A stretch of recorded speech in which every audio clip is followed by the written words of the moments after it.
Renee, it is 4 o'clock.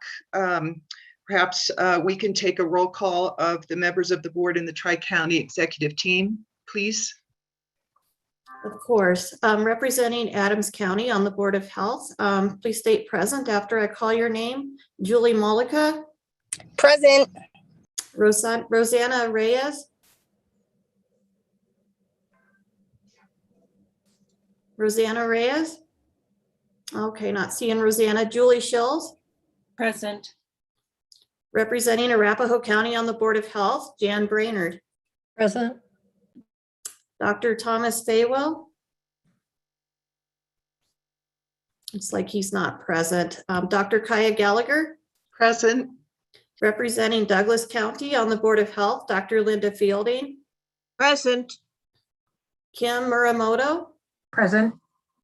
And Zach Nanestead. Present. Tri-County Health Department Leadership, Michelle Askenazi, Director of Emergency Preparedness, Response, and Communicable Disease Surveillance.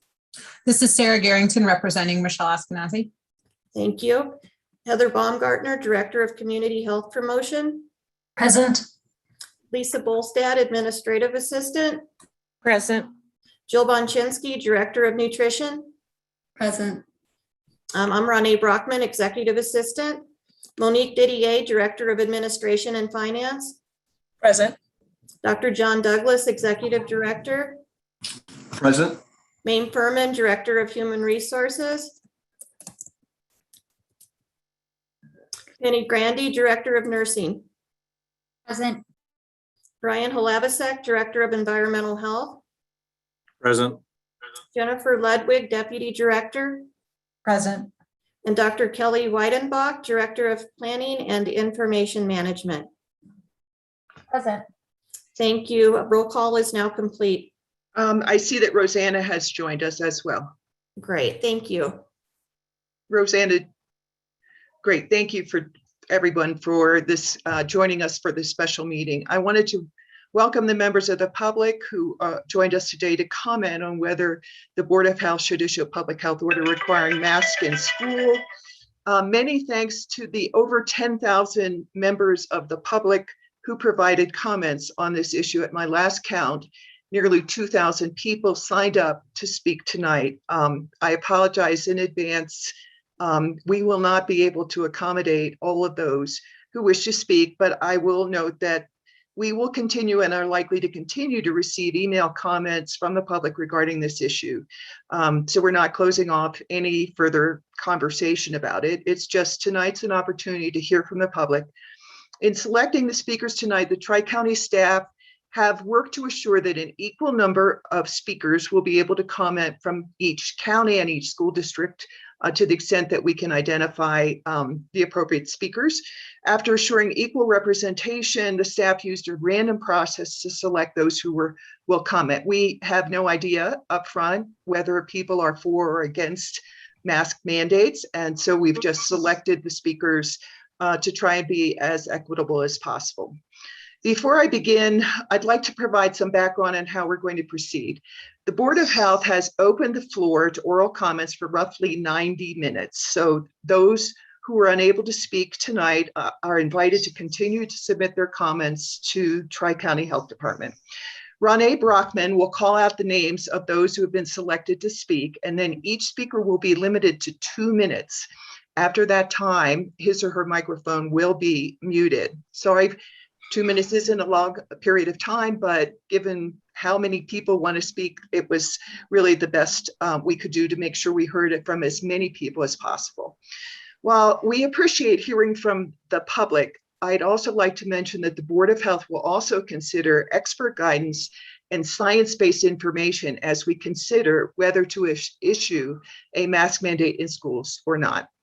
After today's comment period, the Board of Health will convene at 5:30 in an executive session with our attorney to consider next steps and whether we're ready to take a vote. If we are indeed ready, we will reconvene in this public meeting. And if we need more time for deliberation, we will continue this meeting, and that information will be posted on the Tri-County Health Department website. So thank you again for sharing your views on this issue. Rane, could you introduce us to the first speaker, please? I actually do have some concerns and was wondering if we would be able to do this in a fashion that we have 1 for and 1 against, so that we don't load this, unfortunately, with 5 or 6 people with one, saying one thing and then get one person from the other side. I really think if there's any possible way, we should try to equalize this so that everybody is heard. I think that's a great idea, Dr. Fielding, and I really wish we could accommodate that, but we don't know in advance who is for and against. So it's virtually impossible across 2,000 speakers for us to organize it that way. Well, we could ask them if they are for or against, and then just, take them in that order. If there's any way we can do this, I just want to make sure that we are perceived as fair as possible. I agree, but so what you're suggesting is that if somebody is for, another person's for, then we'll tell them, no, you can't speak. We're looking for someone who's against. Is that what you're suggesting? Yes, from that area, and you'll be the next person. So we alternate. So we have to alternate down this list. And I mean, we can ask that at least and try to keep this such that the next person on the line, okay, are you for or against? And so this is the next person, and we'll call out names till we get somebody that's the opposite, say they're for. And then I know it's a little awkward, but it's, I'm afraid if we get 10 people on one side, the other side's going to complain. Well, we did randomize, so if that worked, it should provide a equal distribution. Unclear, but I'll just comment that we also have written comments from 10,000 people, and we have other information both for and against. I just wish we could, through the emails, we could still continue to get for and against. I would ask the board to consider both sides of the point of view, to approach this with an open mind. And I'm sorry, but I just don't think we can take enough time in the 90 minutes to accommodate you, Dr. Fielding. I appreciate your suggestion, but I just don't think it's workable. So Rane, could you move forward? I can move forward. I'm just curious if we would be able to ask attendees to raise their hand when we're looking for a for and against, to try to provide a balanced perspective. I mean, obviously it would depend upon people, being honorable and respecting the way that we're doing this. And I think people are certainly capable of that. So, if that's okay with you, I am more than happy to try to do it that way. If not, I mean, we can certainly go with the randomized list. It's entirely up to you. Okay, let's do the hand raising then. I just want to try and get as many speakers in 90 minutes. I'm just aware we have very short time. So, Rane. All right, so I do see that we have 12 attendees who have their hands raised.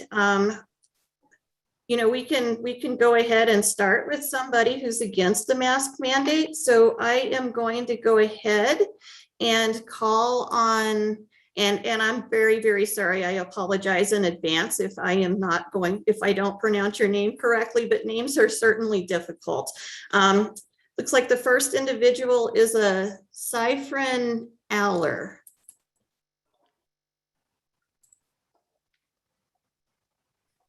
And he or she is being promoted to panelists so that they can talk. Hello. Hello. Oh, yes. Hi.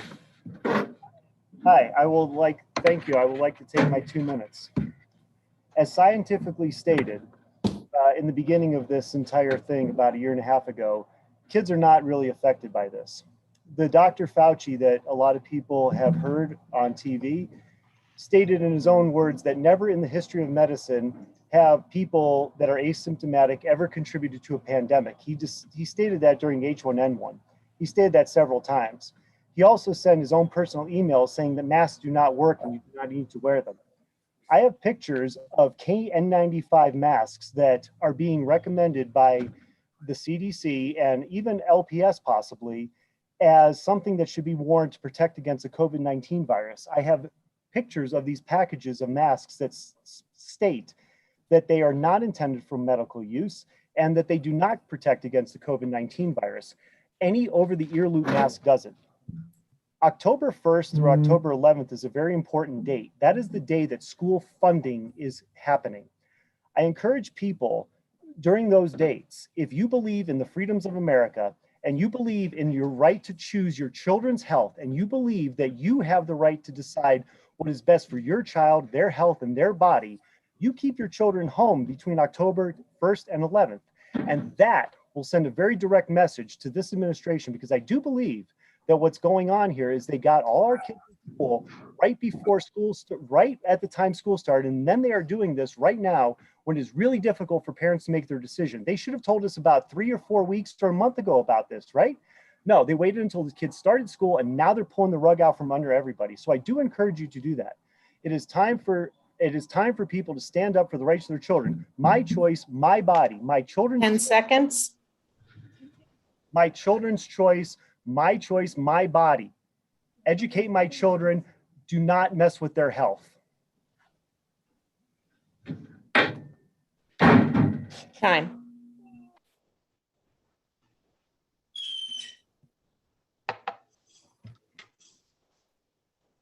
Okay, now we're going to look for somebody who wants to speak in favor of masking. I have a whole lot of hands raised, so I don't know. We'll see if this method is going to work or not, Dr. Fielding.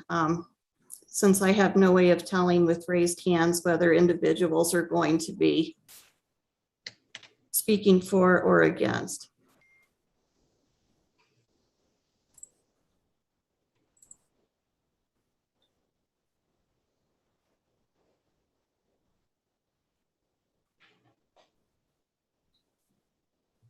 Let's see, the next individual is a Marian Mendez.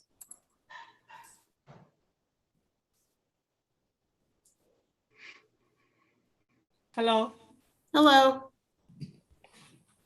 can you hear me? Yes, we can hear you. Oh, thank you so much. My name is Miriam Mendez. I have lived in Adams County for more than 25 years. And I agree with the first speaker, and we're going to make as possible to have our kids at home between October 1st and the 11th. I am part of the Colorado Assembly, which we stand up for the people's rights. We have assemblies in all 50 states, and we fight in all 50 states for the rights of the people. If you knew what the health risk you are putting the kids and teachers through by forcing them to wear the mask, we will probably won't be having this meeting today. The mask forces the person to rebreathe the carbon dioxide, which has already causing infections in the throats and lungs.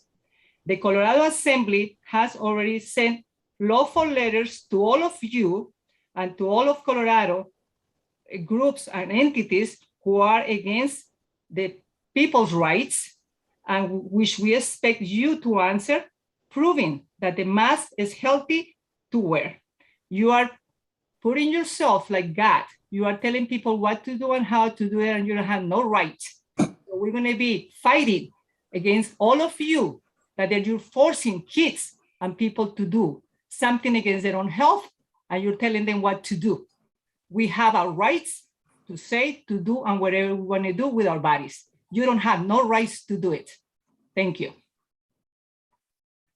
Thank you, Ms. Mendez. Now we will have to take 2 people from the other side. Please, people, we are trying to do this in a respectful manner. And when we call for or against, I would really appreciate if we would respect that. If we do not, then we will have to go to random lists.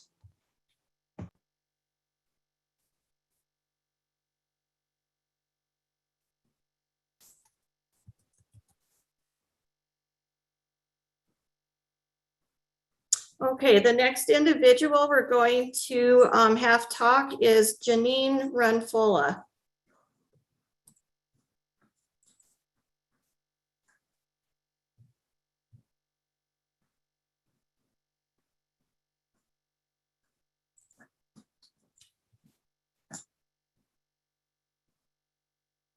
Hi, I am an elementary age student in Adams County, and I am for the mask mandates in schools for all staff and children, regardless of vaccination status.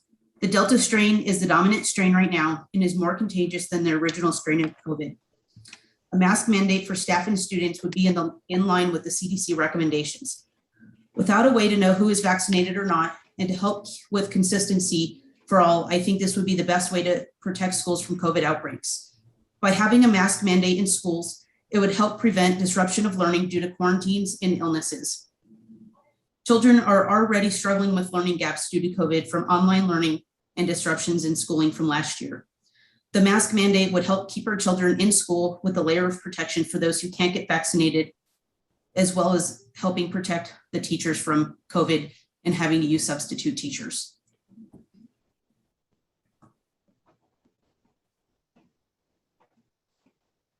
Thank you, Ms. Runfola.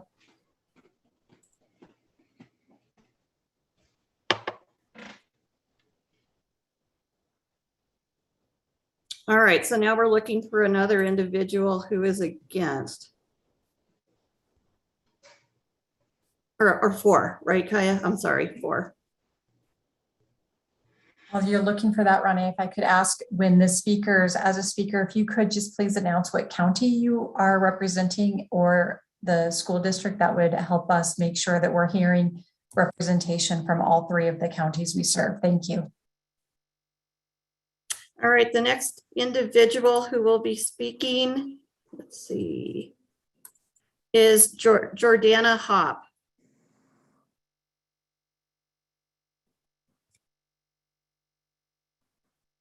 You hear me?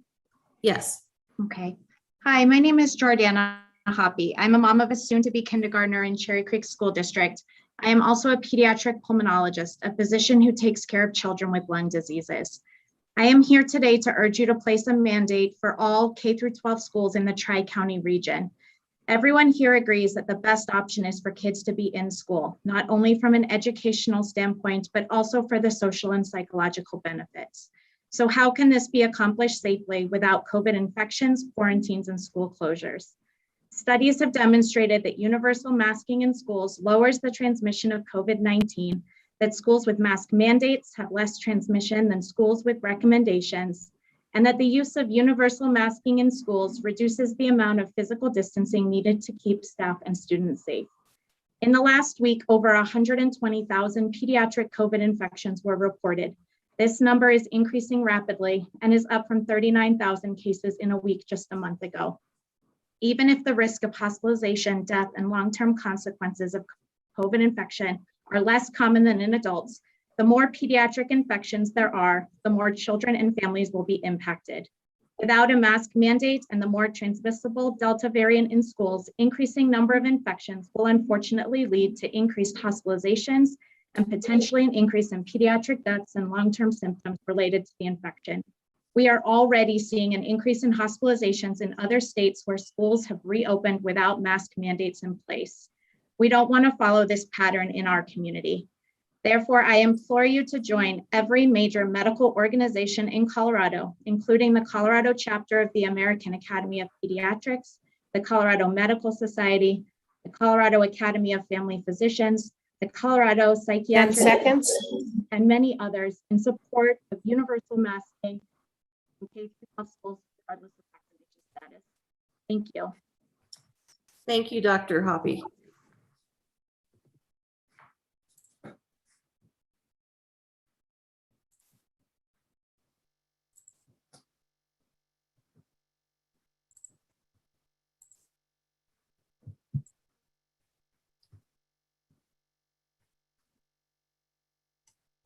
Let's see, the next individual we will have talk is Sarah Clymer.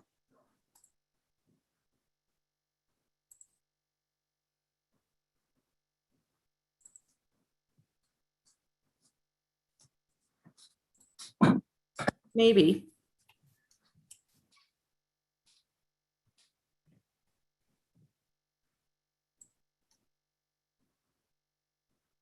Sorry, y'all, I'm not seeing her on here.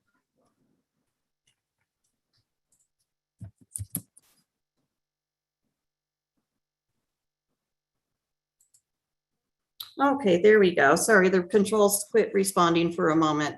Hi, Hi. can you hear me now? Yes, we can. Okay. Yes, I am for a mask mandate. I'm a mom of 2 elementary age kids, and I'm also a former Douglas County School District employee.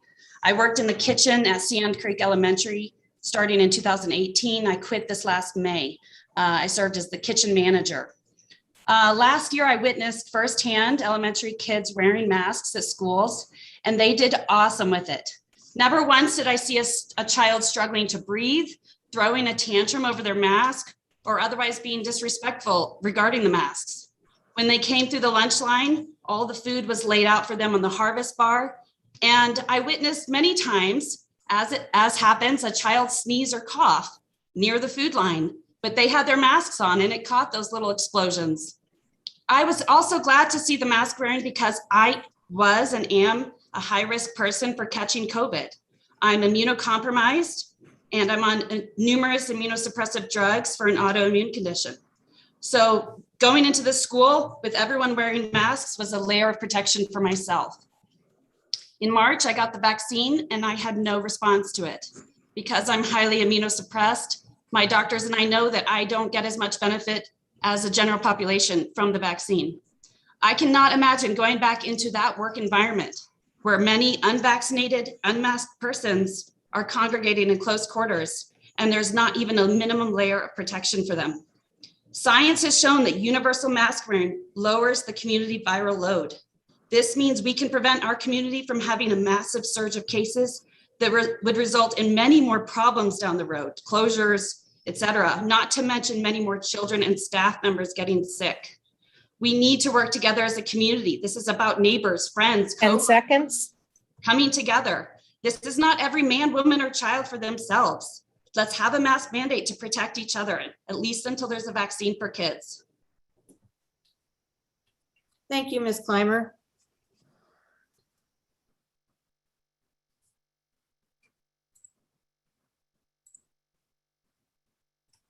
Now we need to hear from somebody who is against masking. I'm going to go ahead and promote Sarah Diaz.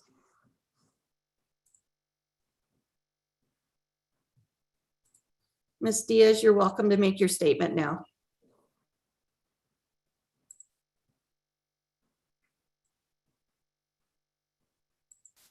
But we do need you to unmute.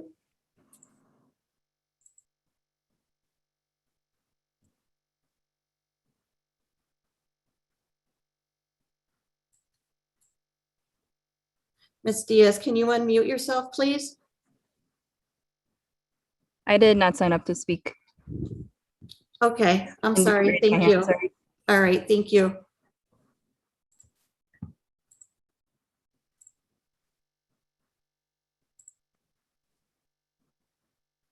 All right, we will go ahead and hear from Marian Mendez.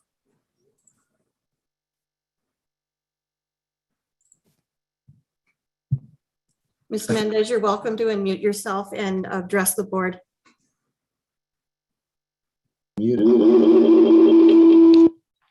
Hello? Hello. Hello? Hello, you can go ahead and speak Hello? now.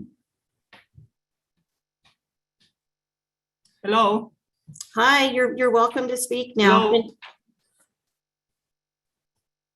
Hello? You're welcome to speak now. Thank you. I already speak. I was the second one. I just want to say that you have the right. You have the questionnaire that we have. They were asking us if we were against the mask or with the mask. So you had the way to choose the people who are against or with. I already talked and belong to the Colorado Assembly, and I was the second person. Oh. Thank you. Thank you. I'm sorry. You still had your hand up. Oh, sorry.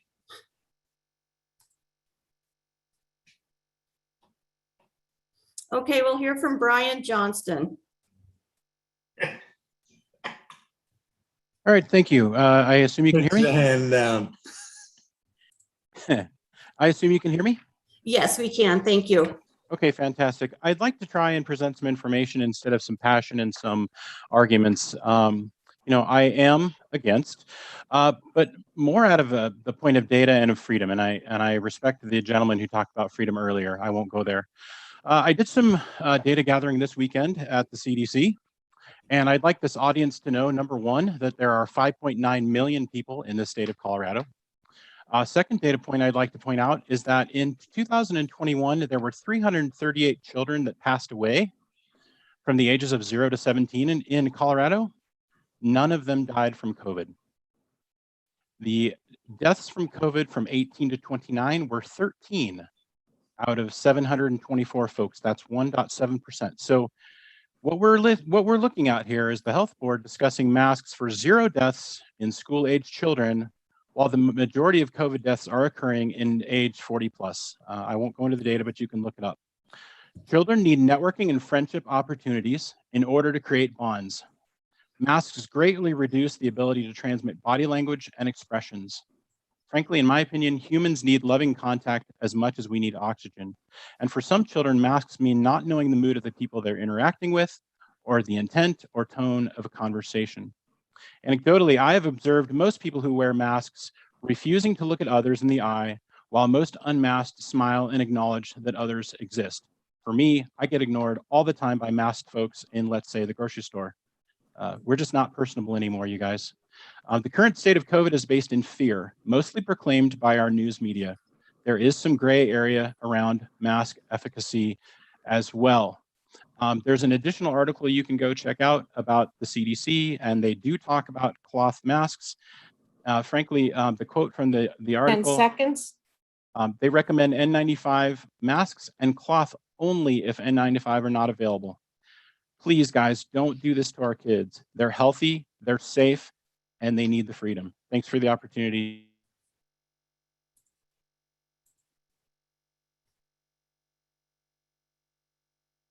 All right, next we'll hear from Contessa Ryan.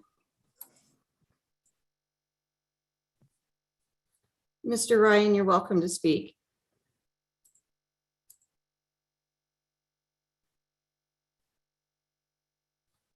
We need you to unmute yourself, please, so that we can hear you.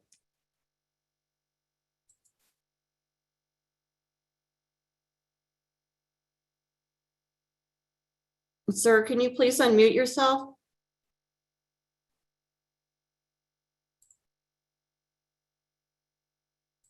All right, we're going to go ahead and move on and select somebody else.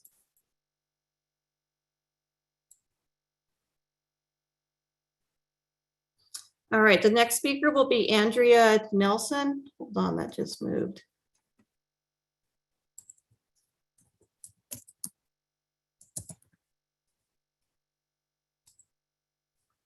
All right, Ms. Nelson, you can unmute yourself and speak.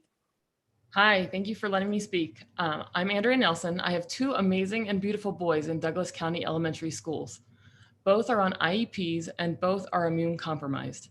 My older son is cognitively impaired and has numerous autoimmune diseases, limited speech, and aggressive and self-injurious behavior. My younger son is very smart and social boy who struggles with ADHD, anxiety, and anger. It is not easy to be in our house. Perhaps some of you chose to continue online learning throughout the school year because of concerns you have about your children's health. My boys were forced to stay at home and do full-time e-learning last year because of the risk to my older son's life if he were to contract COVID. Given the challenges they face, neither of my boys can access their education via computer, but somehow we pushed through the school year. Our local elementary school did a lot to help, but my boys couldn't get work accomplished without me by their side pretty much every moment. I did my best to be their teacher and not let them fall behind. The circumstances have surely been detrimental to their mental health and to our relationship. Because of their immune compromised status, we have been mostly locked down since March of 2020, and we were looking forward to safely attending school this fall and begin the journey to heal some of the damage from this last year. Unfortunately, since the Delta variant has entered the picture and since Douglas County is not requiring masks, our doctors have said that it is not safe for them to return to in-person learning this year. And so our lockdown and isolation continues.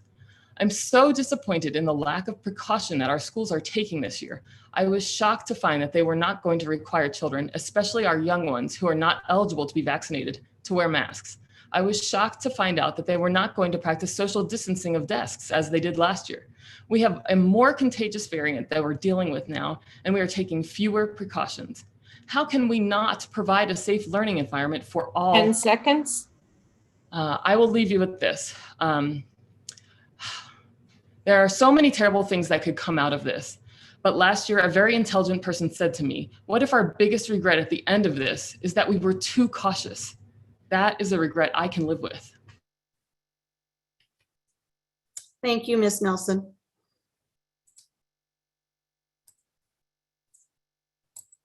Okay, now we're looking for somebody who is against masking.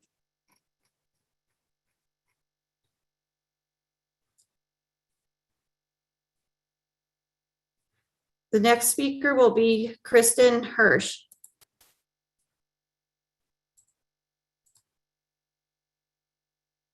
Sorry, everything keeps jumping around here. All right, Ms. Hirsch, you are welcome to unmute yourself and address the board. Thank you, but I am for masking, so will I go after the next person who's against it? Of course, we can absolutely do that.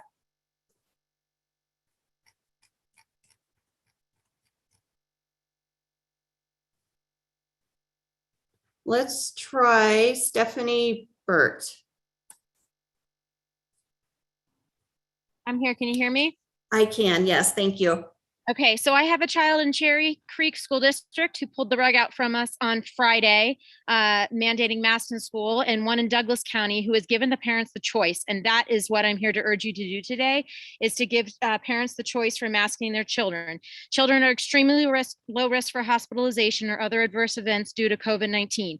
Even with Delta, children are extremely low risk, with some data suggesting that pediatric hospitalization for Delta rates are less than half what they were earlier, the earlier variants.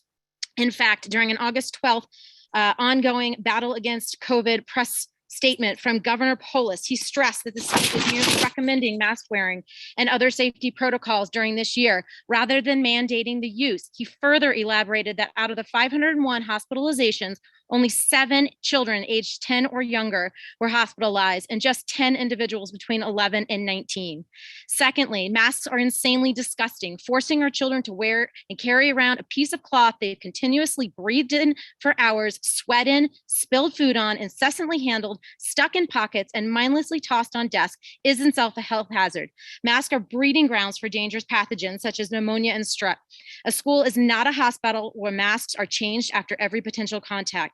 They are worn all day long. We are far better served by cracking down on hand washing and staying home when we're sick.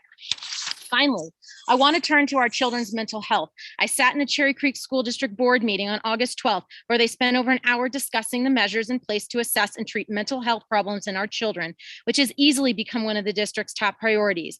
Being forced to wear a mask has shown to lead to anxiety and stress reaction in children, leading to illness, depression, social withdrawal, and reduced health self-care. We know suicide rates are rising. 10 seconds. About our children's mental health, the number one thing we can do is return their world to normalcy. Get them in school, do not mandate masks, and let them decide. I'm asking you to choose science and drop the politics. Thank you, Ms. Burt, for your comments. All right, now we'll move to Kristen Hirsch. Fantastic. Thank you. Can you hear me? Yes, I can. Great. I would like to say that randomization would be a much fairer way to go about this, and I'm kind of shocked that our Board of Health doesn't seem to understand how randomization works when you have 2,000 people who all signed up to comment, but I'll let you guys discuss that later. Tri-County Health Department's mission is promote, protect, and improve the lifelong health of individuals and communities in Adams, Arapahoe, and Douglas County through the effective use of data and evidence-based prevention strategies. That's a quote. Universal masking in pre-K through 12th grade is what the data supports, but it is absolutely imperative that children 11 and younger who are ineligible for the COVID vaccine be in the safest possible setting. Public health cannot be promoted by basing decisions or abdicating them on lay people's opinions. Every credible established medical, scientific, and public health organization have recommended universal masking in schools based on the data. This includes TCHD. I'm grateful to Dr. Douglas for his letter to superintendents on Friday. Unfortunately, these unanimous strong recommendations have not engendered a robust response. Instead, 6 days into the school year in Douglas County School District, which is where my child attends elementary school, very few students, teachers, or administrators in my child's building wear masks. It's unsafe. None of the student body is 12 or older. There are no COVID mitigation measures, despite what my district says, in place. Last year, classes were divided into cohorts, with half attending Monday, Wednesday, and the other half coming to school Tuesday, Thursday. Masks were required. Pods were created. Lunch had assigned spaced seating. None of that is happening now, despite high levels of community transmission 10 seconds. and the rise of the much more highly infectious Delta variant. Please protect the health of individuals and communities through the effective use of data and evidence-based prevention strategies by immediately mandating universal masking in schools.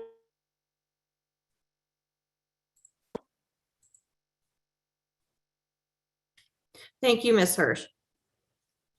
Now we need somebody against.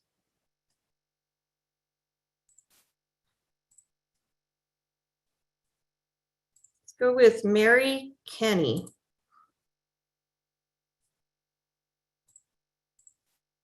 Sorry, these keep jumping around, so it's hard to.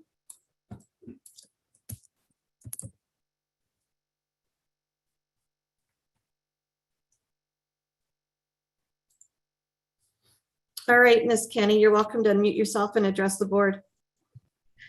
Hi, I thought I did. Can you hear me? I can, yes. Great, awesome. My name is Mary Kenny, and I'm a mother to a 1-year-old, a 3-year-old, and I'm a stepmom to a middle schooler and a high schooler, one of which is forced to wear an unregulated piece of fabric over his face at school, and the other is not. My children are not stupid. They understand that they are being abused and weaponized in your political games.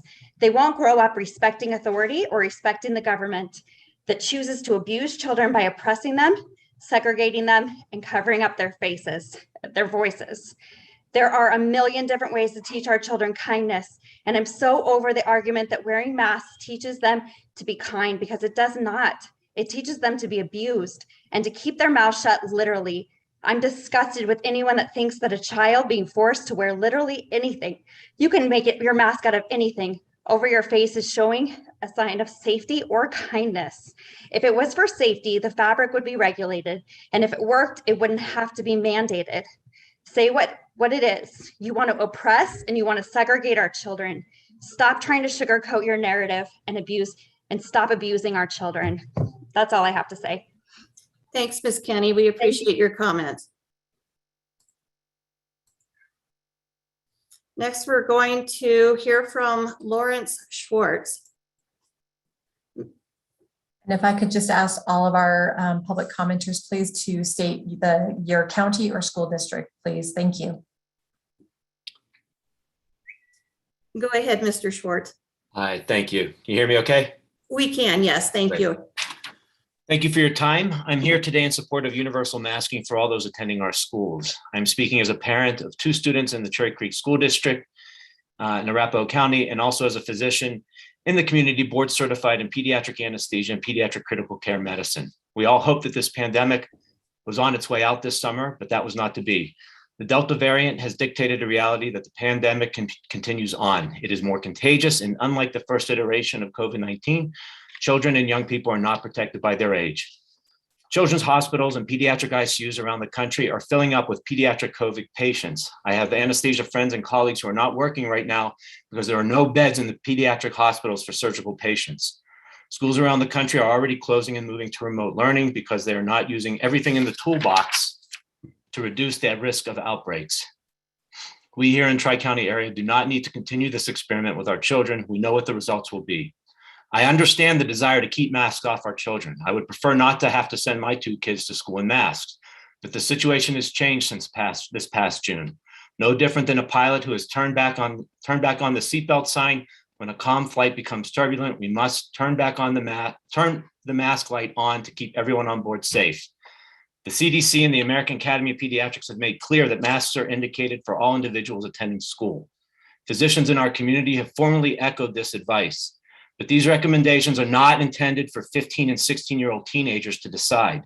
They're intended for the leaders in education and public health. I urge you to follow the advice of the scientists and doctors and implement a universal mask mandate in our schools before our students become my patients. Thank you.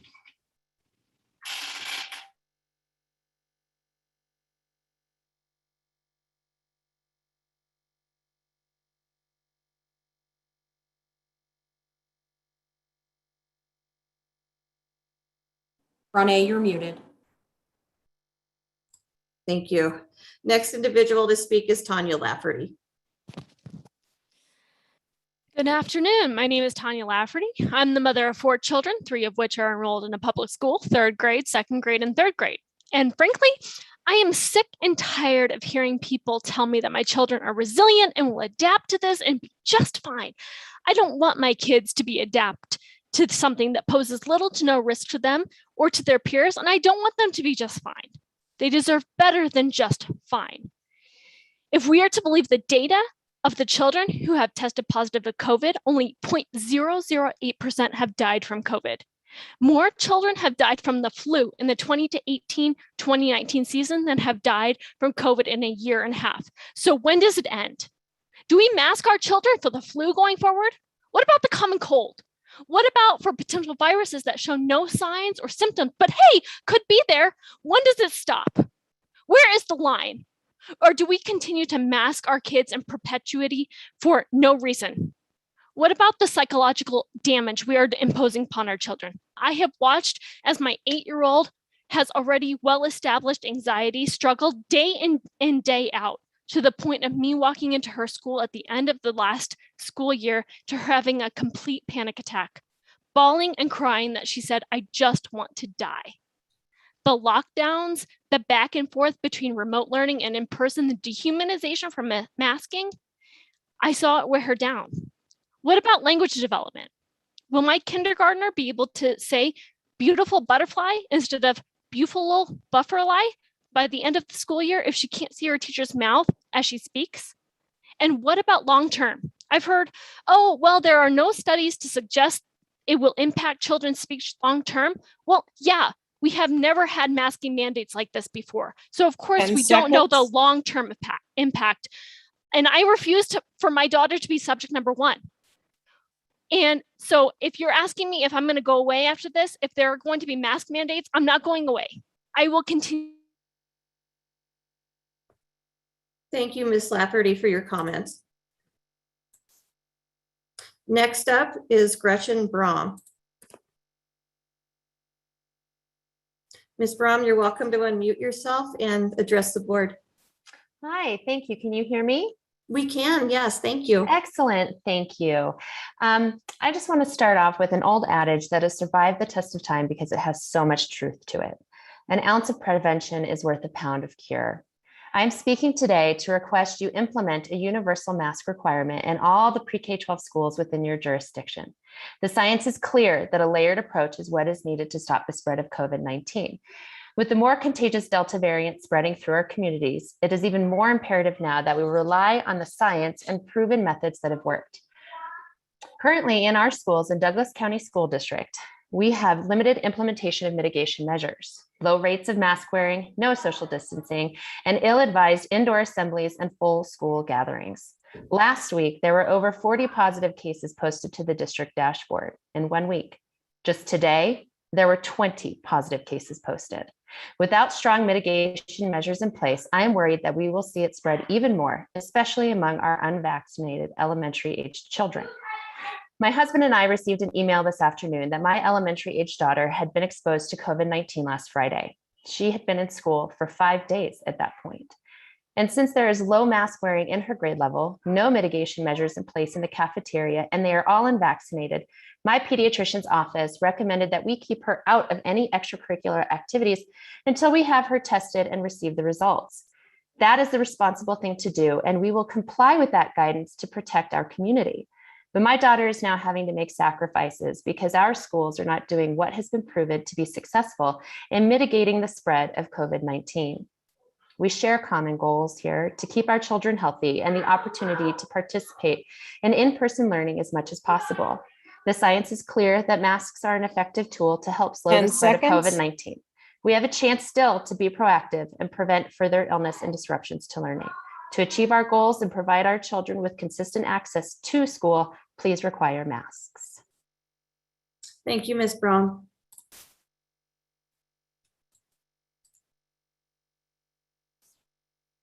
Next up is Jessica Stancer.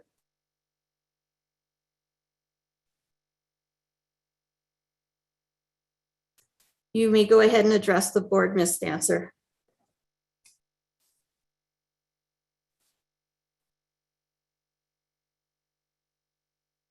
You may go ahead and address the board. I see that you're unmuted now, so you are welcome to. Can you hear me? Yes, ma'am, I can. Okay, great. I just really want to quickly talk about not masking. I'm from Douglas County. I have 3 kiddos in school, and I can tell there's a lot of emotion on both sides of this, and I have sympathy for those that have kids that are immune suppressed. But I kind of want to approach this from a different perspective. I have a child that would not be able to wear a mask for medical reasons.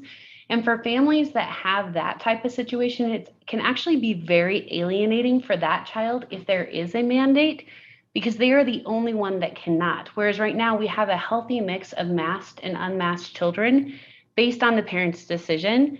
I also want to kind of talk about the fact that there's so much that we don't see. Like, we can see the children with masks, we can see them playing, but there's a psychological piece that we can't see or that we may not see for years that is very concerning to me as a parent.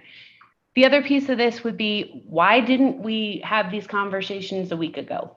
I know that that's a little bit of a moot point at this point, but I feel like these are a little bit late in the game. And I feel like this will be a huge change for a lot of families that made the decision to return maybe to school and didn't attend last year based on the data they had at the time a week ago. I think that we as adults have choices, so the kids don't have to make the adult choices. And that, you know, honestly, we'll never come to terms with each other. Everybody's going to have their own opinion. But what we risk losing is the ability to make the decision for our families, for ourselves.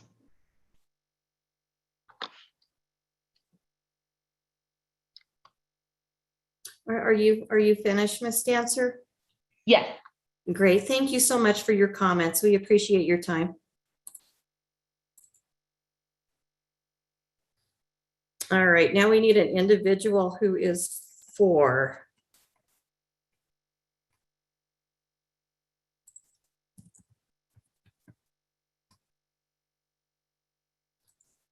Next up is Rachel Scharfenberg.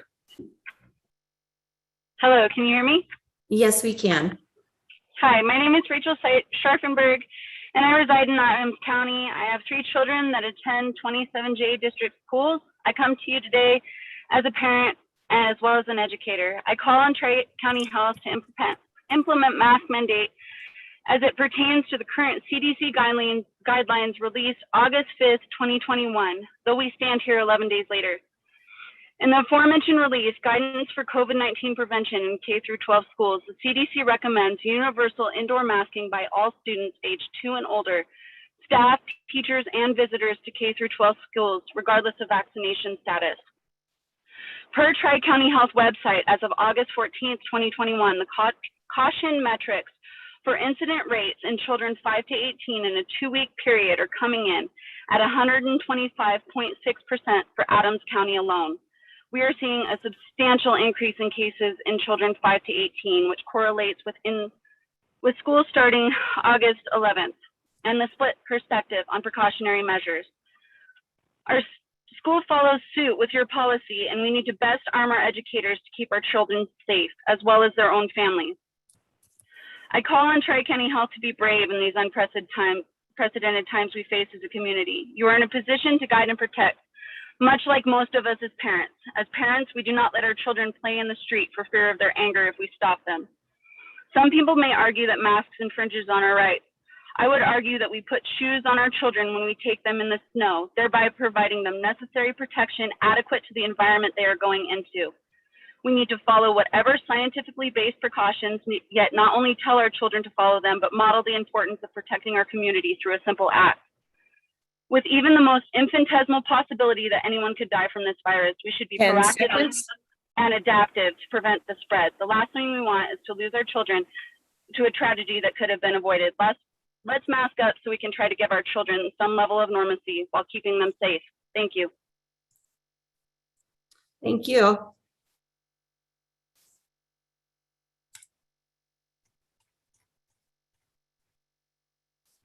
Let's see, next up,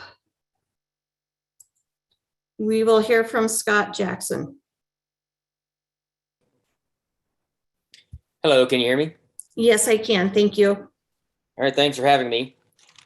I'm the father of 2 elementary school children in Adams County and Adams 12, and I am against wearing masks because, unlike the science that keeps getting quoted that it seems to be clear, which is not, all the data says that cloth masks do not work in stopping the transmission of the aerosol virus. So since it doesn't work, why are we making our children go through this? As evidence, I would propose the one true mask study that's been done since COVID started, and that was the one done in Denmark, which had 4,800 people and a control group and a non-control group. And the end results were that there was no difference in transmission between the mask wearers and the non-mask wearers. So what we're doing is making our kids wear these masks that don't do any good. And especially with kids, it's detrimental because it interferes with their learning. A lot of, and I'm sure all the teachers on here will agree, a lot of learning has to do with facial cues, especially for young children. And if they're making them wear masks, then we're depriving them of that, a valuable part of their learning. So why are we doing this? If we applied the same principles of the risk to kids from COVID as we do driving an automobile, we would never drive it. Statistically, the children have a greater chance of dying on an automobile accident traveling to school than they do of COVID, of dying of COVID that they might get at school. So when we look at risk analysis, which is also part of learning and a part of growing up, we're not teaching them the proper way to do a risk analysis. We are trying to protect them 100%, which there is no way to do that. So 10 seconds. Also, I would last ask that if you could publish the results of the survey that you've asked for with the 10,000 people to see how many people were for and how many people are against. Thank you. Thank you, Mr. Jackson. All right, next up, we need somebody in favor. Unfortunately, I am having a difficult, or really can't tell who's in favor and who is not, just based on the hands here.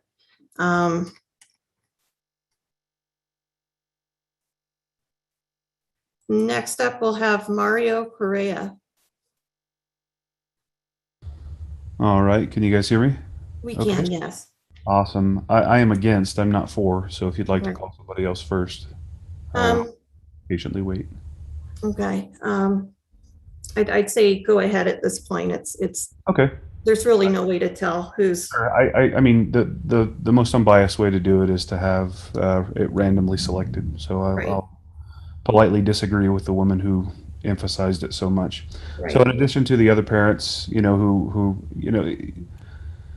statistical studies can go kind of both ways, and we've heard people jump on and say for and jump on against. But the reality is, as a data scientist, which is what I am, looking at the data, there's more data that supports the fact that masks don't necessarily work. And so what really is happening for those with immunosuppressed or parents who have children with those conditions that they're sending to school is that having that mask on them is no more, is simply just an emotional mask for them. It absolutely does not diminish the likelihood of their child being infected, one. Two, we've also already heard that the numbers of people who are positive for COVID doesn't matter as much as those that are hospitalized for it. So that's what's critical. The pediatric incidence of hospitalization in the TRICARE in the area, that number is important. Mortality rate of children under 18, that number is important. Positive transmission rates from students to teachers and from teachers to students, that's relevant also. Percentage of vaccinated teachers, that's relevant. One last thing, the survey that you put out, we had three responses. One, moderately for masks. One, extremely for masks, and one extremely against masks. It's a biased result. Even if you put the results out, it's going to have a bias in it because there are two for, one being moderate, one being extreme, one against it being extreme. So the likelihood is folks aren't going to push to the extremes, move toward the center. That's what we see in studies. So whoever put this together has put together a bias survey. Thank you, Mr. Correa. We appreciate your comments. All right, next I need somebody who is for masking.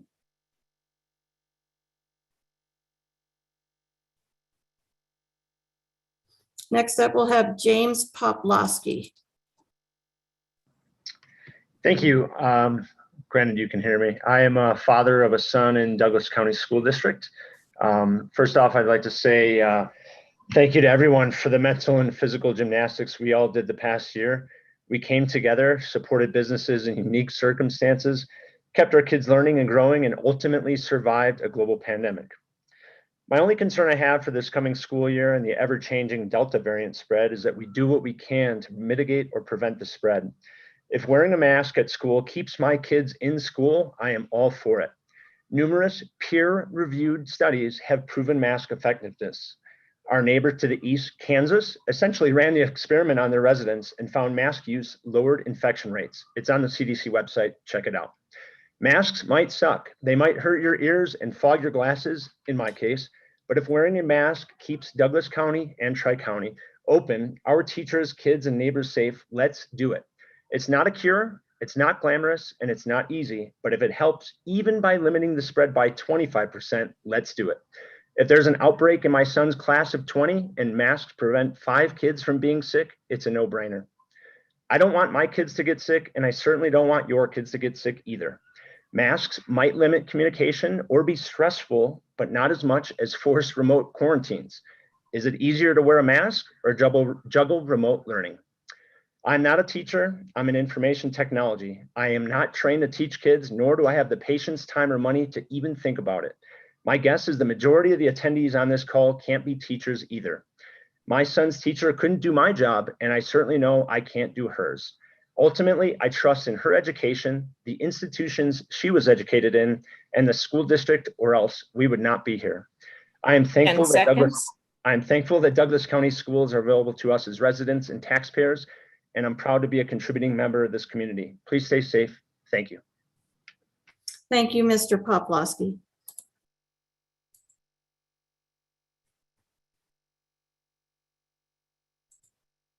Next up, we'll hear from April Kruger.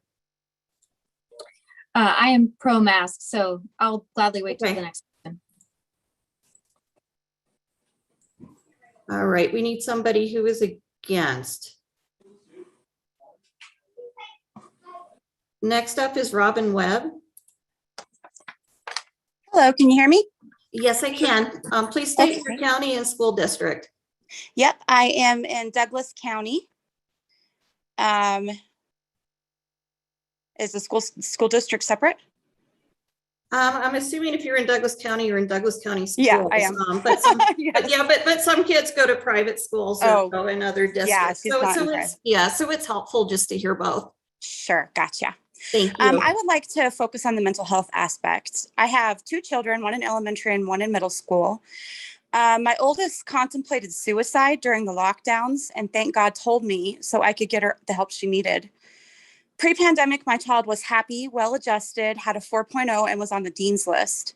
She went from that to contemplating suicide, and masks contributed greatly. She said they made her feel dehumanized and isolated. My youngest is severely speech delayed and also has sensory issues, so she can't wear a mask all day. She also needs to see people's faces to comprehend what they are saying. Obviously, my kids will both have to be pulled to go to homeschool or private. Health decisions are up to parents, and that's the bottom line. Government, especially unelected government officials' jobs, are to show us the information and let us decide. I am immunocompromised, and I choose to eat very healthy food and have a very healthy lifestyle to try to keep my immune system high. If we want to also talk about mandating healthy lifestyle choices, I'll be a lot more open to other mandate discussions. And I really appreciate you taking the time to listen. Thank you. Thank you, Ms. Webb. Okay, now we'll hear from April Kruger. Hi, my name is April Kruger. I'm from Cherry Creek, Arapahoe School District. So we all know that COVID is highly transmissible, and I believe even so in children. I'm a pediatric nurse. Children's Hospital right now is full, and all of the Denver metro area is also full for hospital beds. So regardless of your diagnosis, there's not a hospital bed for you. The Delta variant doesn't discriminate. This variant and the next one, we don't know what this virus is going to do and how it will behave. Do you want your child to be the 0.1% or the number 13 in the Denver area? Or do you want to be part of that? I'm sure you don't want your child to be one of those. You know, all children under 12 are ineligible for the vaccine. Obviously, this particular meeting is being held over Zoom due to COVID. And this meeting is being held late because we've pressed for decisions from Governor Polis, from the school boards, and from Tri-County. These half masking, half measures just prolong the pandemic and provide for additional opportunities for this virus to mutate and evolve into the next Delta variant or whatever variant.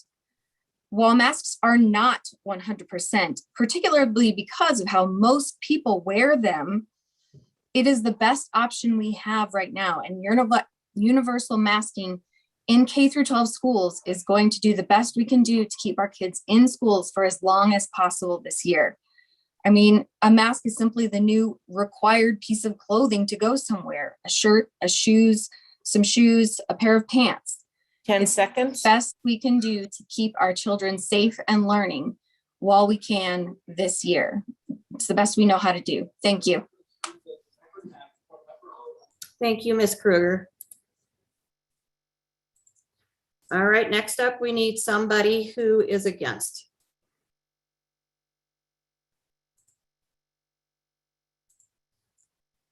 Next up, we have Sunny Botten. Hi there, can you hear me? I can, yes. Please state your county and school district for the board. Okay, my name is Sunny Boteen and I am in Douglas County. I have an elementary and a high schooler and 2 in college. All 4 have been in the Douglas County school system their entire lives. I would like to address the fact that my husband is immunocompromised and has severe asthma. And despite that, chooses to vote with me that we do not believe the children should be masked. Like the other person who spoke earlier, we have our high schooler who went from a 4.0 gifted student, well-adjusted, extremely happy, to sleeping outside of his bedroom at night because of his suicidality. And I think that there's some parents that might say that's on us as parents, you know, but having multiple children and seeing how the other kids at all the different ages coped with this, each child is individual and each case, you know, has to be considered without just judging the parents. And so I actually vote that you would consider something like air purification. I think that there are other options to keep children safe that could be enacted. That no one's talked about the fact that little children touch everything under the sun. So even if they have on a dirty mask, they're going to be touching surfaces, which COVID is actually much harder to kill on surfaces than it is in the air. Air purification, it's actually quite simple to kill it airborne. And so I think that there's other things we can do. When someone said, let's do whatever we can to keep the kids safe, well, there are other things we can do. It doesn't have to be just masking. I think that parents should be allowed to make their own choice. And I would teach my children that if you see another child who's masked, even though we don't believe in it, you better respect them and you better not shame them for making that choice. But I 10 seconds. don't think it should be mandated. Thank you. Thank you, Ms. Botine. Next up is Marissa Scheel. Yes, hi, can you hear me? I can, yes. Hi, thank you. My name is Marissa Scheel. I'm the mother of 2 elementary school children in Douglas County. I'm also a child and adolescent psychiatrist, and I am here today to support universal masking in our schools. There's been discussion about wanting to return to normalcy. Unfortunately, in the midst of an ongoing pandemic, we are not in normal times. Universal masking is a simple way to proactively support our children's health and well-being and work towards an uninterrupted school year. Douglas County School District has talked about layering mitigation strategies. However, children under 12 years old cannot be vaccinated. The majority of students in my children's school are not wearing masks, and desks are grouped together in pods. Therefore, the reality is most of the effective mitigation strategies are not currently being enacted. As a child and adolescent psychiatrist, I recognize that structure, support, socialization, consistency, and access to resources are important for mental health. Pandemic-related disruptions to school led to inconsistencies in routine and lack of access for support. This affects not only our students, but family functioning. The longer this pandemic goes on, the more we'll have to grapple with these challenges. After a year of online school successful for my children last year, we chose to send our children back to school in person. However, we're in a challenging position, understanding that in-person schooling brings great benefit to our children, while also knowing that the district is not currently following science-based recommendations by the CDC and AAP to enact masking regardless of vaccination status. Some have wondered if masking interferes with social development. There is no evidence of significant impairment. Children are very adaptable. Our eyes, voices, and body language are all ways we can communicate our emotions. For those children who benefit from seeing lips, clear masks may be an option. There are many hours outside of school during which children do not have to mask with family, thus allowing them to practice social development. Even though families have many different rules, my children and their friends 10 seconds. have been willing to wear masks that have allowed them to play together, and their joy is evident even with masks on. Therefore, I'm here to advocate for health and safety and universal masking for our students. Thank you. Thank you.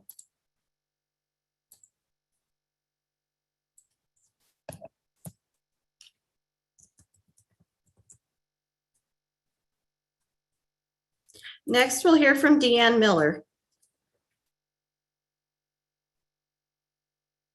Hi, good afternoon. Thank you for letting me speak. I was just going to say that, viruses are part of life, and I think we should live. If we're going to force mask everyone because of a virus and variants, there's no end in sight. We all want our kids to be healthy. We should all have a choice in how that's accomplished. Mental health should be taken into account. I've heard several parents speaking out about how the masks have terrible consequences for their children and for mental health. Many of us feel we should let our kids smile at each other's facial expression, not teach them to be afraid of each other. Like I said, let's prioritize things like mental health, hand washing, exercise, and nutrition. The science on this is not quote unquote settled. Plenty of virologists, scientists, data scientists, psychiatrists, doctors, and everyone have provided evidence and studies against masking, and especially universal masking. Our freedom is precious. Right now, is families should have freedom over their health decisions for their children. People can keep their children home, for example. The mask. Families said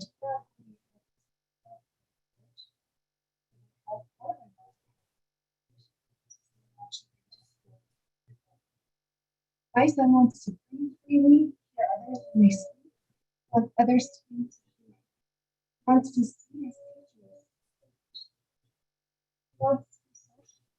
I call on Tri-County Health to be strong and not political. Parents should have a choice. I'm not telling anyone 10 seconds. That they shouldn't do it. I just want the choice. I think families have a choice. Our family personally isn't afraid about the virus. We have the alpha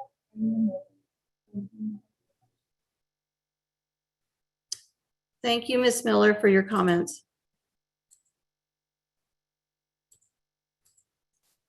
Okay, so we've heard from a lot of people with Douglas County. I think at this point, we'd like to hear from some other people who are from Arapahoe County or Adams County. We're looking for somebody who is going to speak for masking at this point. So please raise your hand if you meet those parameters. First up, we have Ron Morocco. Hello, can you hear me? I can, yes. Yes, I'm sorry. I'm opposed to masking. So if you want to put me on the next person, that's okay. I'm representing Adams County. Okay, sure.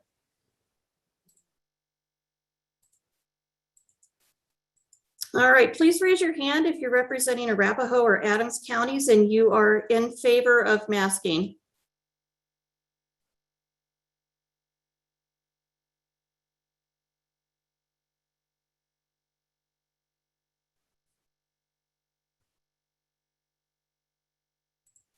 Okay, next up we'll have Linda Bissett. And Linda, I love your picture.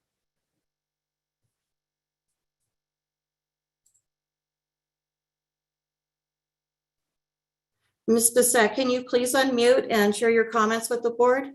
There you go. Thank you very much. I am in Arapahoe County, Littleton L6. Sorry about that. I would just like to point out a couple things. First of all, you've had 3 doctors from Anschutz already testify for the 4. Sounds a little bit like you are stacking the deck there. I will remind you that no child in Colorado has died of COVID. No child in Colorado has died of COVID. No child in Colorado has died of COVID. I will remind you that they have not isolated the COVID-19 virus, let alone the Delta variant, which how would they know it's a different variant if they haven't actually isolated the original COVID virus? And I am just here to state that this is just means to control us and to keep us in fear. This is America. We do not walk in fear, and we are not going to bow down to tyranny.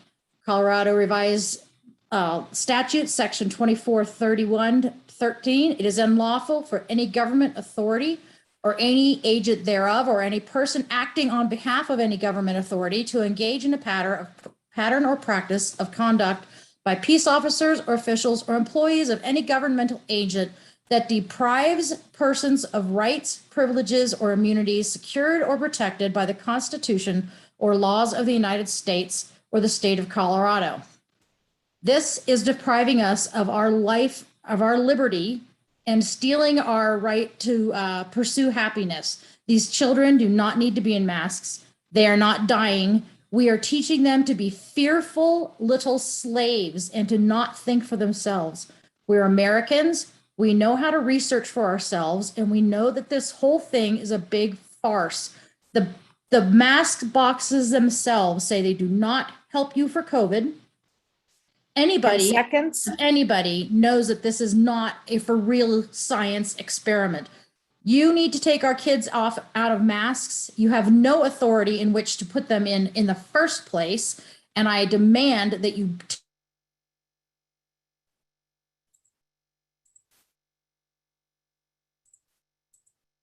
All right, for the people in the audience, please only raise your hand this time if you are with either Adams or Arapahoe County and you want to speak in favor of masking.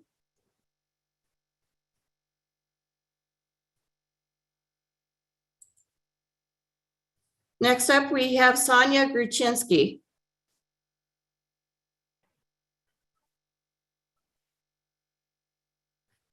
Ms. Gruchinski, please state your county and school district.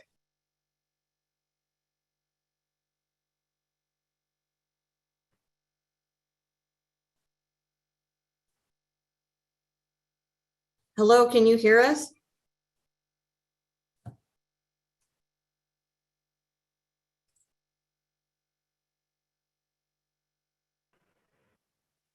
Hi, can you hear us, Ms. Gruchinski? All right, it sounds like we're having trouble hearing her.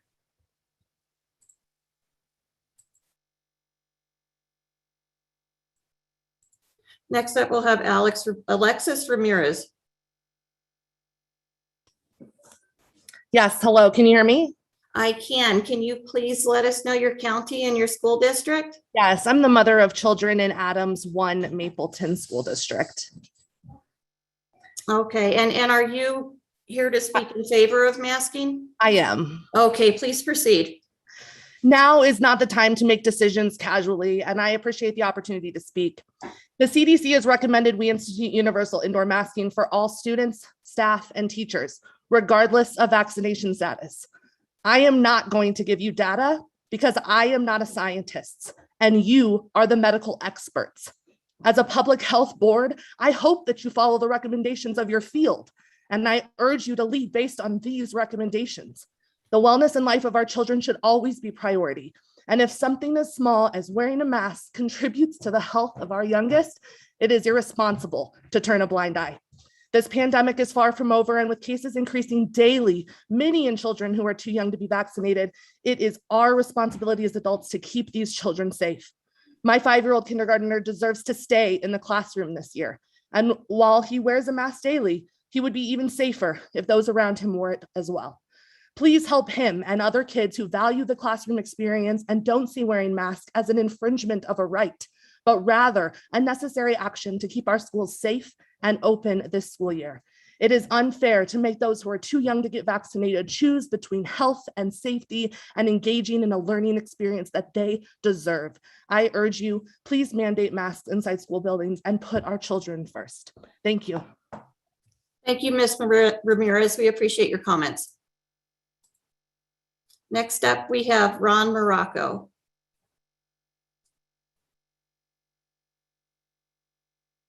And Mr. Morocco, you're welcome to unmute yourself and address the board.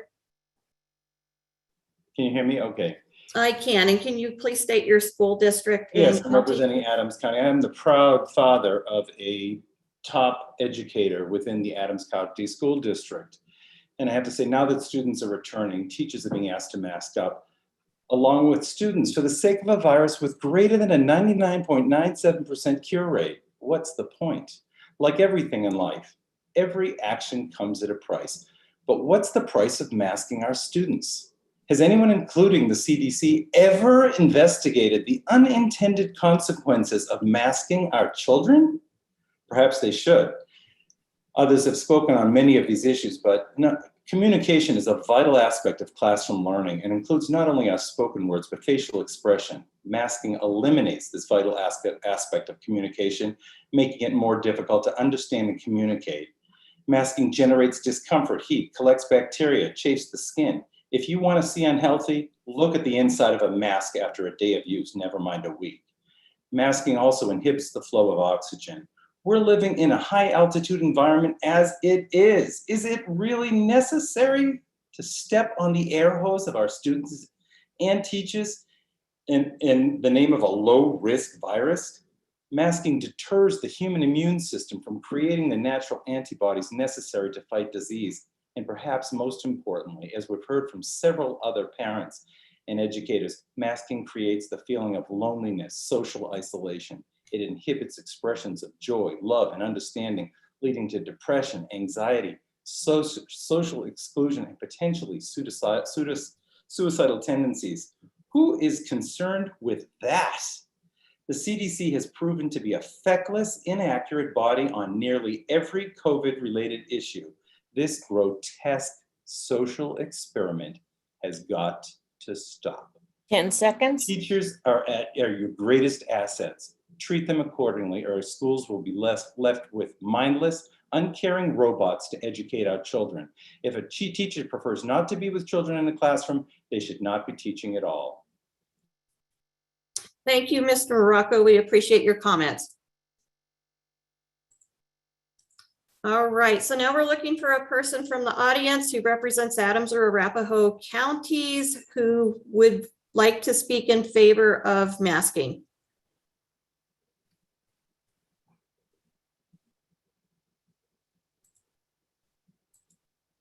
Next up, we have Jackie Hulberg.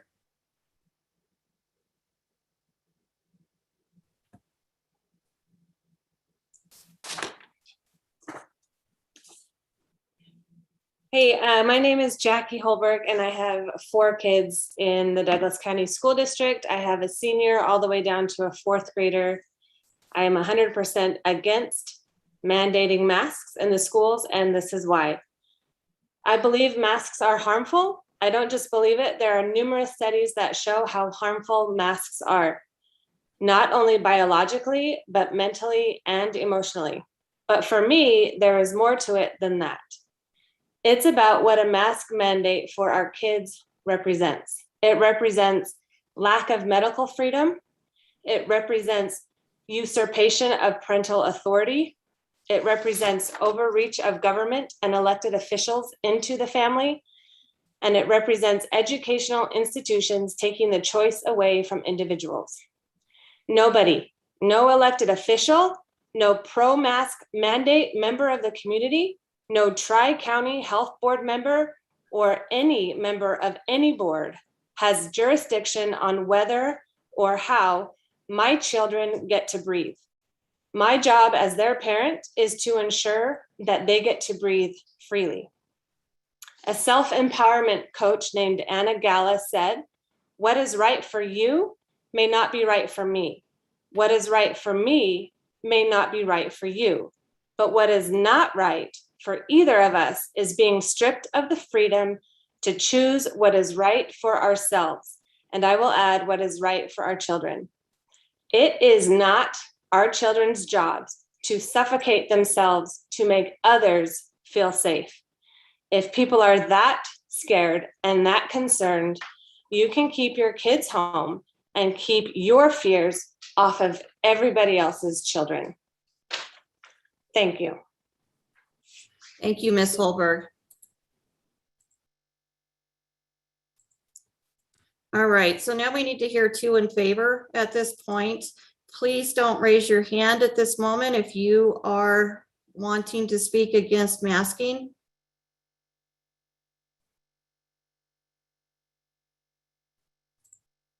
Next up, we have Julie Wilson. And Ms. Wilson, please state your county and your school district.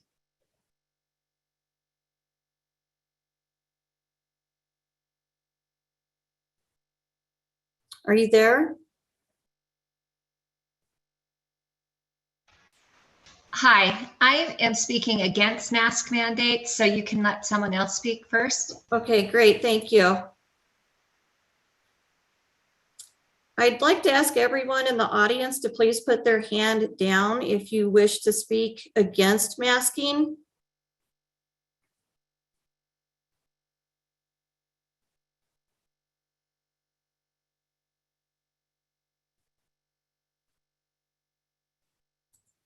Next up is Alicia Jones.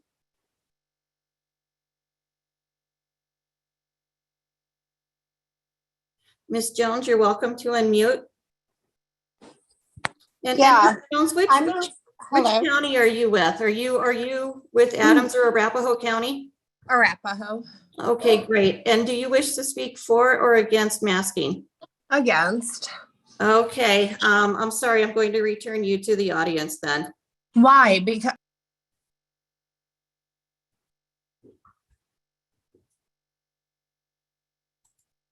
next up is DJ Mays.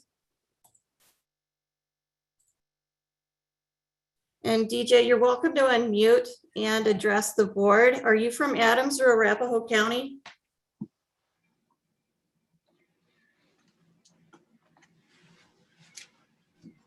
Who is it? Oh, here. Can you hear me? We can hear you. Are you from Adams or Arapahoe counties? I'm from Adams, and the school district is 27J. Great. And are you here to speak for or against masking? I'm here to speak against it. Okay, well, I'm going to have to return you to the audience then. We're trying to alternate to get a balanced perspective for the board. Okay.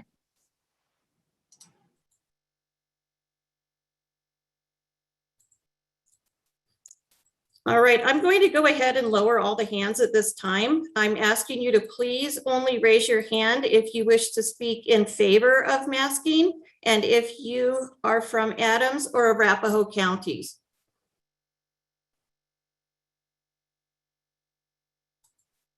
All right, next up, we have Piyush Gaikwad. For some of us, the democracy is all about hearing out the minority. I may be in the minority here. We're talking about two extremes here. There is a lots of gray before we go either black or white. It is my responsibility and right to keep my family safe. With all the due respect, the past and future speakers, I have to say that we are talking about COVID death statistics. However, Excuse me, sir. Excuse me, sir. Are you from Adams or Arapahoe County? I'm from Adams. And are you here to speak for or against masking? I have totally different point to make, ma'am. And please, I request you to give me a minute to finish. Okay. All right, go ahead. Thank you. And it's about COVID death statistics. However, there is another issue, which is long COVID, and we need to take this into account. Another issue is breakthrough infections in already vaccinated. Masks may not work for elementary kids as they may not be able to manage the masks for the straight 7 hours, which is really difficult even for us. There are things like eating together in cafeteria, playing on the playground, and we cannot expect them to wear N95, which is something which is really actually very much required for an effective masking. We cannot have social distancing for children with the full classrooms, so going for mask might not serve our purpose as per CDC. Vaccines is the only effective way to avoid hospitalizations, deaths, or long COVID. Currently, we are waiting to get the vaccines approved for the 4 to 12 age group. We should give an option for remote learning for those folks who wants to take it. My child did great in remote learning last year, and currently we don't even have that as an option. This is an option, not in compulsion, and this is only till time we get vaccines approved. Again, this is just an option and not a compulsion, and this can be an answer to or a middle way to pro or anti-masking. And thanks for this opportunity. Thank you. Thank you, sir. We appreciate your comment.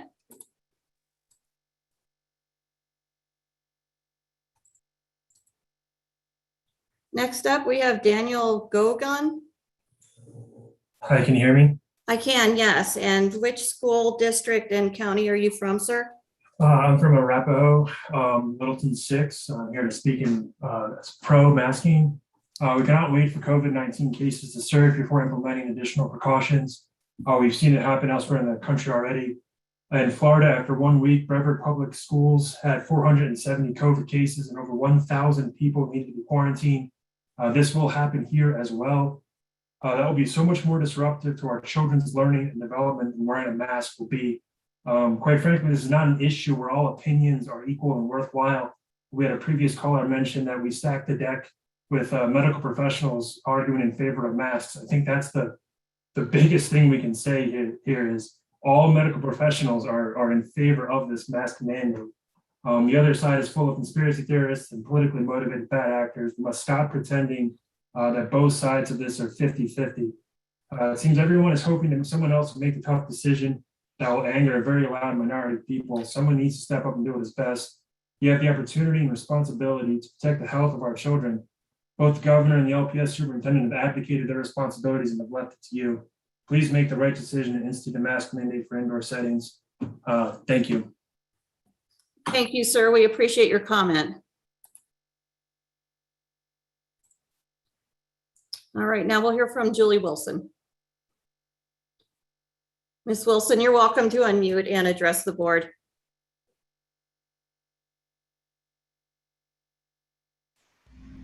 Hi, my name is Julie Wilson. I'm in Arapahoe County, Littleton Public Schools. My children went through Littleton Public Schools and I currently have two grandchildren. I want to clarify my selection on your homepage. I am in favor of parents making a choice for their decision. You didn't have that as a choice, and this was a big omission, I feel like, in your survey.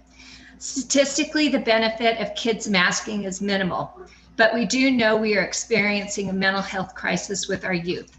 Unfortunately, COVID-19 is here to stay, and I do not believe masking should be mandated. When traveling, we all know as adults what a difficult day it is, wearing your mask through the airport, on the plane until you reach your destination. Our children experience this feeling every single day for an entire school year. And it appears it's being considered again with virtually no good research on what we are doing to our children. For this reason, I strongly believe parents should be able to make this decision for their children. The social and developmental risks are unknown. We must weigh the risks versus the benefits. You must trust the parents. It breaks my heart to see these little people who we love more than life itself become pawns in this battle. Trust the parents to do what is best for their children. We are failing our kids and we need to do better. In closing, I stopped by my grandkids' house after their first day of school last week. When I asked them what the best part of their day was, my first grade grandson replied without hesitation, "I got to see my friends' faces." Parents should be ones to make the decision to mask or not. They know their children better than anyone. Trust the parents to make the right choice. Thank you. Thank you, Ms. Wilson. We appreciate your comments. And Kaya, I noticed that it's now 5:30. Would you like to continue to hear comment from the public, or are you ready now for the board to discuss? Yeah, let me just make a few comments. First of all, I appreciate all of the members of the public who have attended today's comment session. We have certainly heard a diversity of points of view and opinions. I'm sorry for those who wanted to speak and did not have time. 90 minutes goes by pretty quickly, especially when there are lots of opinions that we need to hear.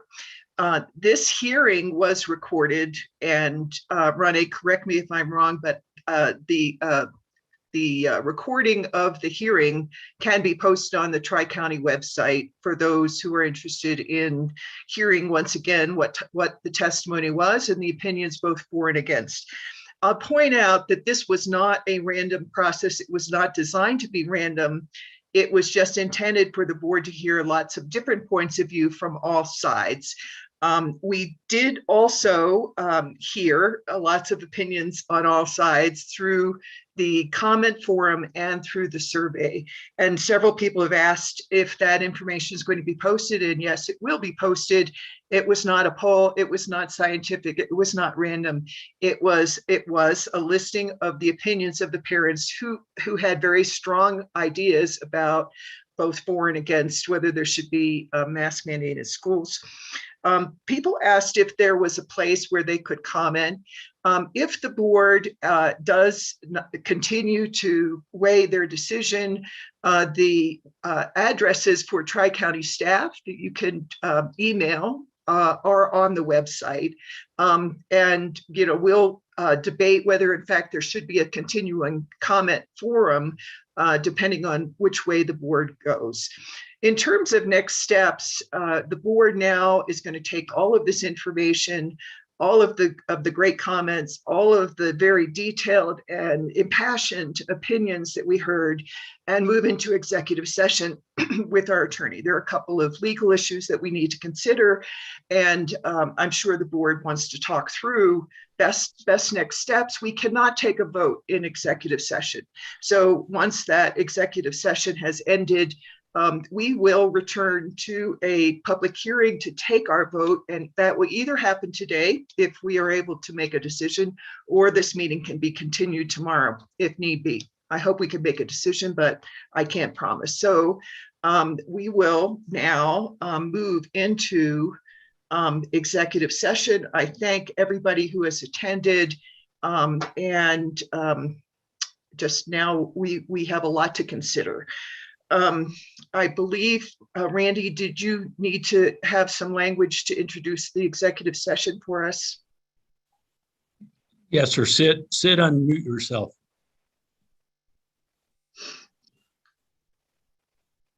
Madam President, we do want to request that the board move into executive session pursuant to Colorado Revised Statute, section 24-6-402, parentheses 4, close parentheses, relating to matters to be discussed by the board with legal counsel, and in this specific case, relating to public health orders.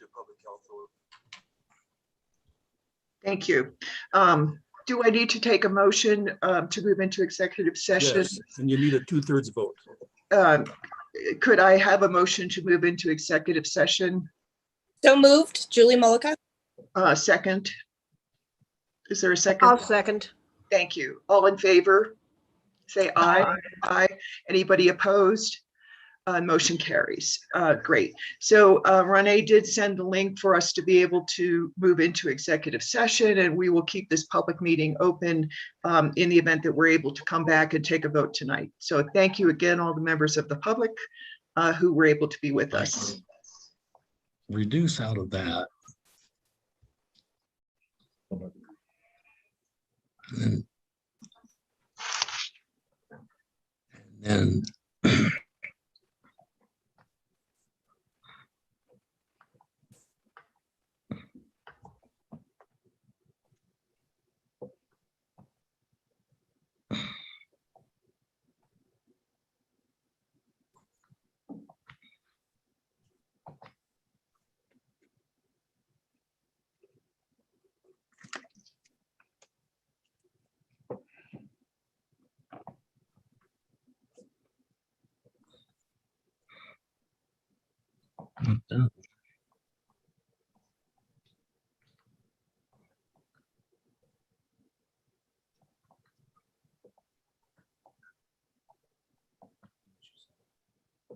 When did you send the executive session?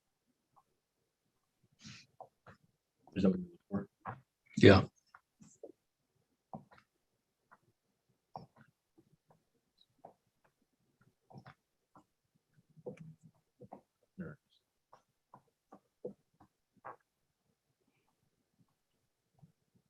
Leave the public meeting. I did that. Yeah, should just be able to go with that. Or, yeah, I guess they're the same. Right, all board members and legal counsel, Dr. Albanese. Let's see, who else? Yeah. Brian may be able to help you. Basically, I sent you a link. It should be on your calendar, Randy. Leave. And Sid. But you need to leave this meeting first before you can actually log on and attend the executive session. Kim, you're going to need to leave this webinar so that you can log in and join the Zoom meeting where we will be holding our closed executive session with legal counsel. Renee, do I need to shift to the other meeting? You do need to shift to the other meeting. So you're going to leave this webinar, Sid, and then I did send you a calendar invitation that has the link for the executive session. That way we can have a closed executive session without kicking 2,000 plus people off the webinar. Okay.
And unfortunately, they have been in person.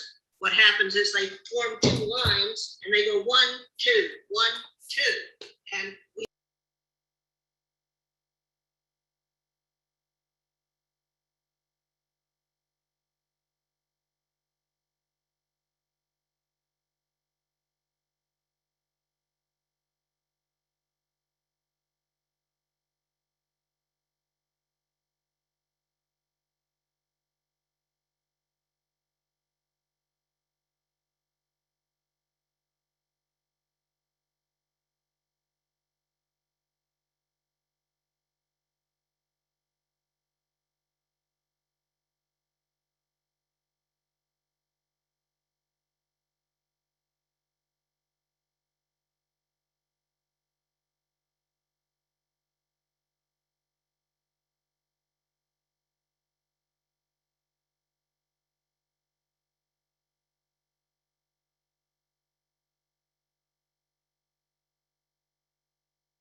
Okay, I see 8 of our board members back. I want to thank the participants who have been waiting for us to come back to learn what it is that we've decided. We've spent the last hour and a half really deliberating, trying to take into consideration as much information as possible.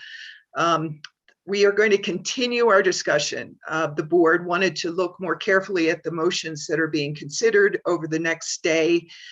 We are going to continue this meeting and meet tomorrow at 4:30 to take a vote. At that point, we will gather any additional information that we need. We will look at the motions very carefully. We will look at the comments that have been received since the public hearing. We appreciate all of your patience. This is a really important decision. And if you are interested, you can join this Zoom link again tomorrow. Can I take a vote? I'd like to take a vote of the board members. Do I have a motion to continue this meeting tomorrow at 4:30? Move. Second. Second, all in favor, say aye. Aye. Aye. Anyone opposed? Thank you. The motion carries. And I'd like to have a motion to I guess that's the motion. So I guess we will see everyone who wants to join us tomorrow at 4:30 at this Zoom link. So thank you again. Thank you for all your comments and thank you for your involvement. Rosanna. I oppose that, extending it until tomorrow. I just want that for the record. Okay. Thank you. Thank you.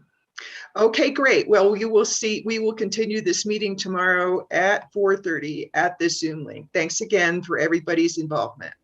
We appreciate your participation.